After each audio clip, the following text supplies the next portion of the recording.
Okay. Well, I have a couple of questions. One, which will get into some of President Kennedy's policy. The first one on nuclear power. Now, in India, the chairman of the Prime Minister's Scientific Advisory Council has reported to the press that their 500 megawatt prototype fast breeder reactor is ready for commissioning next year.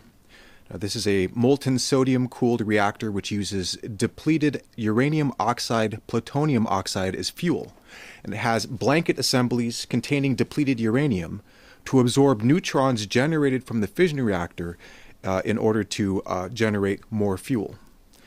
Now, 2 more of these prototype fast breeder reactors are under construction.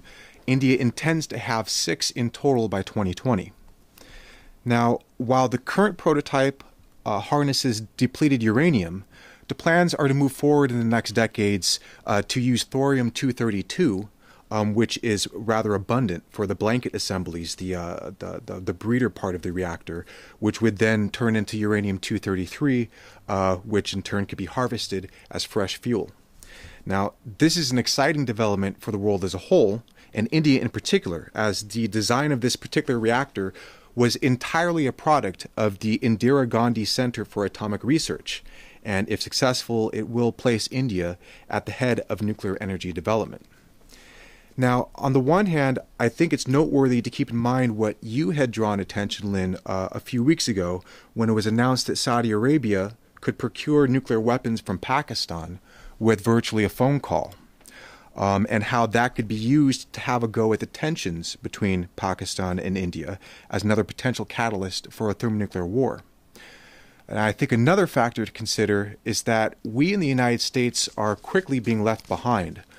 You'll find on the front page of the website there's a report authored by Michael Kirsch, 50 years behind, the President from the Future, which details several of the policies of President Kennedy. The first chapter actually starts off with the breeder reactor program. He goes through the breeder reactor program, nuclear desalination, national water projects, farming the ocean both for minerals and food, Operation Plowshare, and a nuclear rocket. And in this report, the first section on the breeder reactor, Kennedy had received a completed report as early as 1962 on the question of how we in the United States then would be implementing this technology. And it was more than a suggestion of mere projects. It was a program of how to completely leave the fossil fuel-driven economy and move on to a nuclear economy. The report stated that some of the reactor prototypes at the time would reach full operational scale phase by the early 1970s, and suggested that breeder reactors would be the standard nuclear reactors by the early 1980s. At the time, they concluded that there were 3 simultaneous phases that could be pursued under the United States economy. First, that you'd have early construction of the most competitive existing types of nuclear reactors, and then secondly, development, construction, and demonstration of reactors which produce some fuel but less than use, and then third, intensive development of breeder reactors which produce more fuel than is used. This is under Kennedy. And when we opened up the Hanford reactor in Washington, during that speech, he had the following to say. He said, "I am also glad to come here today because we begin work on the largest nuclear power reactor for peaceful purposes in the world. And I take the greatest satisfaction in the United States being second to none. I think this is a good area where we should be first, and we are first. We are first." Now, we are no longer first. Kennedy thought we should, and I agree with him. If you could address this question. Well, unfortunately, that priority has been outdated, and that's not unfortunate.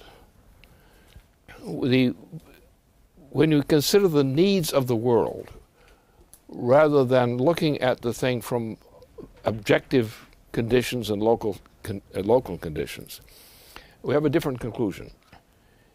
The urgent thing, the most urgent thing for the world as a whole is the immediate progress in developing thermonuclear fusion as a driver program.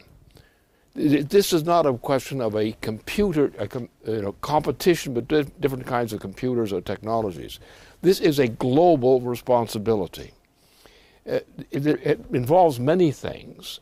It includes such things as the fact that the threat of large objects hitting Earth, that some of these large rocks rolling up there in the space, all they have to do in that size, say about one year length or one distance, unit of distance, and you can wipe out the human species. So the ability to treat the nuclear process, the thermonuclear process, in this level as thermonuclear fusion, which is a technology we had actually gotten into in the beginning of the 1970s, which is where I got into this business. So with the development of that, we had made a leap beyond the so-called traditional types of nuclear production.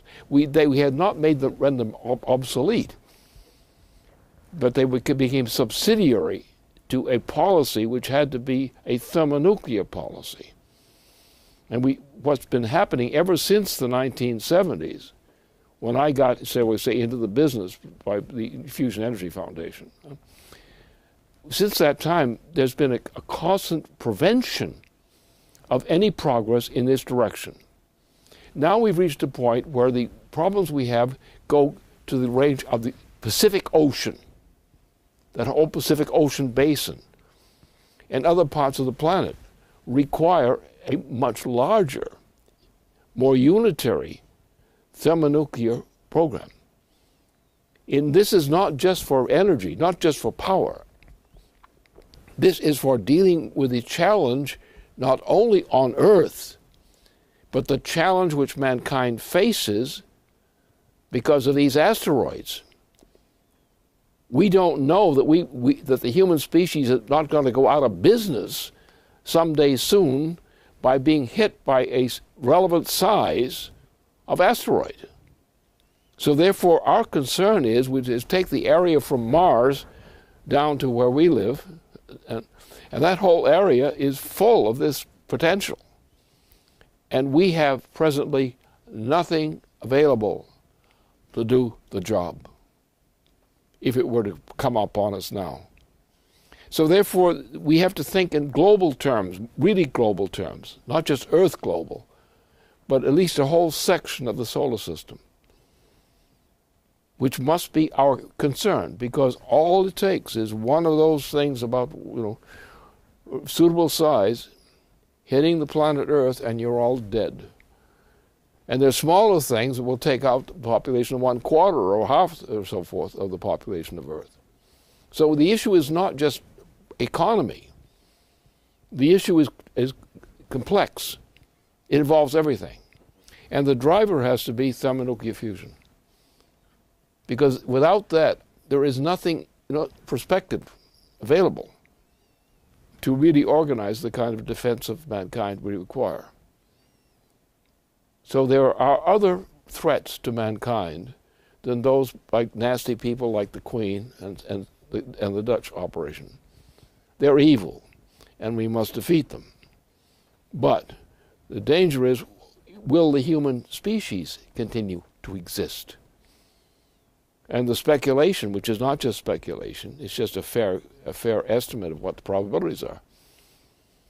It's appropriate size and speed of a mere asteroid hitting Earth head on, and you're all dead. So it's not just the economic issue, the fact that the thermonuclear fusion and so forth it does that, but thermonuclear fusion represents the kind of technology and the extent of mobilization which mankind has to begin to develop in a rush to show that we can secure mankind from extinction.